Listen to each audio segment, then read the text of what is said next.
नमस्कार दोस्तों, आप सबका स्वागत है आपके अपने YouTube channel daily GK quiz में। दोस्तों, आज जीके टेस्ट सीरीज को आगे बढ़ाते हुए हम लोग बात करेंगे सेट 39 की।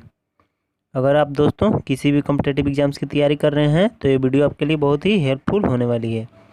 पूरे ध्यान से देखा कीजिए वीडियो से आपका स्टैटिक जीके बहुत ही मजबूत होता है।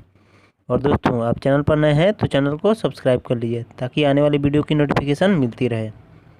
और दोस्तों, इस वीडियो के अंत में मैं आपसे एक सवाल भी पूछूंगा जिसका जवाब आपको कमेंट बॉक्स में लिखना है, क्योंकि जो चीज़ आप एक बार लिख देते हैं उसे आप कभी नहीं भूलते हैं। तो चलिए आपका ज़्यादा समय न लेते हुए वीडियो को स्टार्ट करते हैं। आज का पहला प्रश्न है, निम्नलिखित में से किन स्थानों पर डचों ने अपने व्यापारिक अड्डे स्थापित किए? Eight which of the flowing places did the Dutch establish there trading basis? तो वो किए थे नागापट्टनम, चिंसुरा, मछलीपट्टनम और सभी जगहों पर। चलते हैं अगले प्रश्न की ओर। अगला प्रश्न है, निम्नलिखित में से सीमा शुल्क मुक्ति की स्वीकृति प्राप्त हुई? Approval of customs exemption received from the flowing? तो वो प्राप्त हुई ब्रिटिशों को। चलते हैं अगले प्रश्न की ओर। अगला प्रश्न है, निम्नलिखित में से कौन सा एक युद्ध मद्रास की संधि के द्वारा समाप्त हुआ? Which one of the flowing wars ended by the treaty of Madras? तो वो हुआ फर्स्ट मैसूर युद्ध, यानी प्रथम मैसूर युद्ध। चलते हैं अगले प्रश्न की ओर। अगला प्रश्न है, टीपू सुल्तान अंग्रेजों के साथ युद्ध में कब मारा गया? When was Tipu Sultan killed in a war with the British? तो वो मारा गया 1799 में। चलते हैं अगले प्रश्न की ओर। अगला प्रश्न है, सबसे प्राचीन वेद कौन सा है? विच इज द ओल्डेस्ट वेदा? सबसे प्राचीन वेद जो है ऋग्वेद है। चलते हैं अगले प्रश्न की ओर। अगला प्रश्न है, सभा और समिति प्रजापति की दो पुत्रियां थीं का उल्लेख किस वेद में मिलता है? इन विच वेद इज द मेंशन ऑफ सभा एंड समिति प्रजापति हैड टू डॉटर्स? तो वो मिलता है अथर्ववेद में। चलते हैं अगले प्रश्न की ओर। अगला प्रश्न है, कनिष्क की राजधानी थी? Kanishka had kingship. तो कनिष्क की जो राजधानी थी वो थी पुरुषपुर। चलते हैं अगले प्रश्न की ओर। अगला प्रश्न है, तक्षशिला के प्रसिद्ध स्थल होने का कारण था? What was the reason for Takshashila being a famous site? Takshashila के प्रसिद्ध स्थल होने का कारण था गांधार कला। चलते हैं अगले प्रश्न की ओर। अगला प्रश्न है, सर्वप्रथम भारत में विशुद्ध संस्कृत भाषा में लंबा अभिलेख किस राजा द्वारा जारी किया गया? First of all, which king issued a long record in pure Sanskrit language in India? तो वो किया गया था शक राजा रुद्रदमन द्वारा। चलते हैं अगले प्रश्न की ओर। अगला प्रश्न है, निम्नलिखित में से कौन कनिष्क के बौद्ध होने के लिए उत्तरदायी था? Who among the following was responsible for Kanishka being a Buddhist? तो वो था अश्वघोष। चलते हैं अगले प्रश्न की ओर। अगला प्रश्न है, गुप्त वंश का संस्थापक कौन था? Who was the founder of गुप्त डायनेस्टी? तो गुप्त वंश का जो संस्थापक था वो श्रीगुप्त था। चलते हैं अगले प्रश्न की ओर। अगला प्रश्न है, गुप्त काल के सर्वाधिक लोकप्रिय देवता कौन थे? Who was the most popular deity of the गुप्त पीरियड? तो गुप्त काल के सर्वाधिक लोकप्रिय देवता थे विष्णु। चलते हैं अगले प्रश्न की ओर। अगला प्रश्न है, निम्न में से कौन सा काम गुर्दा नहीं करता? Which of the flowing does not perform kidney work? तो जो प्रतिरक्षी तत्वों का उत्पादन है वो किडनी नहीं करता है। चलते हैं अगले प्रश्न की ओर। अगला प्रश्न है, गर्भवती स्त्रियों में प्रायः किस चीज़ की कमी हो जाती है?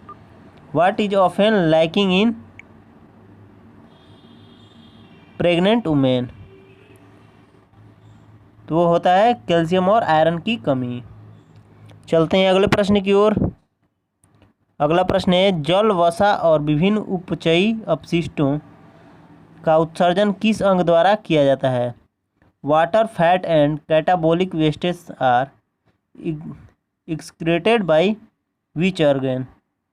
तो वो एग्जर्ट किया जाता है ब्रिक द्वारा। यानी किडनी द्वारा। चलते हैं अगले प्रश्न की ओर। अगला प्रश्न है, हृदय की एक धड़कन में लगभग कितना समय लगता है? Approximately how long does a heartbeat take? तो वो लगता है लगभग 0.8 सेकेंड। चलते हैं अगले प्रश्न की ओर। अगला प्रश्न है, चींटी अपने चारों ओर की वस्तुओं को देख सकती है क्योंकि ant can see objects around him because उसकी संयुक्त आंखें हैं। He has compound eyes. चलते हैं अगले प्रश्न की ओर। अगला प्रश्न है, निर्जलीकरण के दौरान आमतौर पर शरीर से किस पदार्थ की हानि होती है? During dehydration which substance is usually lost from the body? तो होती है सोडियम क्लोराइड की कमी। चलते हैं अगले प्रश्न की ओर। अगला प्रश्न है, डॉक्टर बी आर अम्बेडकर ने संविधान का हृदय और आत्मा किसे कहा था? Doctor B R who called Ambedkar the heart and soul of constitution? तो वो कहा था संवैधानिक उपचारों के अधिकार को, राइट्स टू कॉन्स्टिट्यूशनल रेमेडीज। चलते हैं अगले प्रश्न की ओर। अगला प्रश्न है, भारत की संविधान सभा ने किस वर्ष में कामकाज प्रारंभ किया? In which year did the constituent assembly of India start functioning? तो वो स्टार्ट किया 1946 में। चलते हैं अगले प्रश्न की ओर। अगला प्रश्न है, संसद के केंद्रीय कक्ष में संविधान सभा की पहली बैठक कब हुई थी?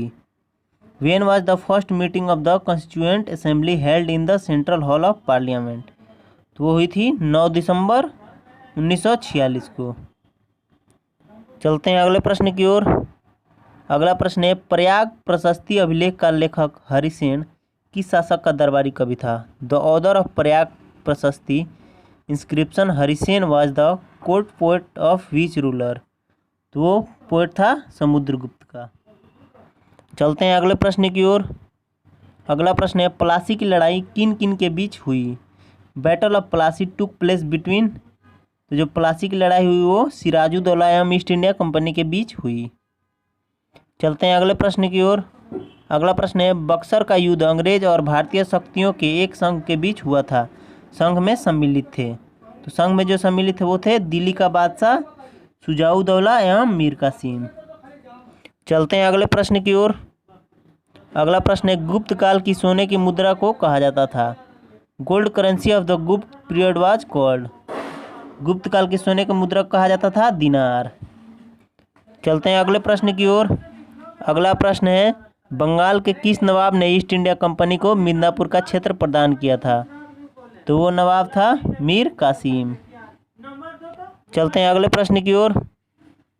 अगला प्रश्न है, मीर जाफर जो था बंगाल का नवाब था। चलते हैं अगले प्रश्न की ओर। अगला प्रश्न है, फोर्ट विलियम कहाँ पर स्थित है? तो फोर्ट विलियम जो है कलकत्ता में स्थित है। और आज का अंतिम प्रश्न जिसका जवाब आपको कमेंट बॉक्स में लिखना है वो है, भारत में बीबी का मकबरा कहाँ स्थित है? वेयर इज बीबी का मकबरा लोकेटेड इन इंडिया? तो आशा करते हैं दोस्तों आपको वीडियो पसंद आया होगा। अगर आपको वीडियो पसंद आया है तो like comment share and subscribe करना ना भूलें। Thank you.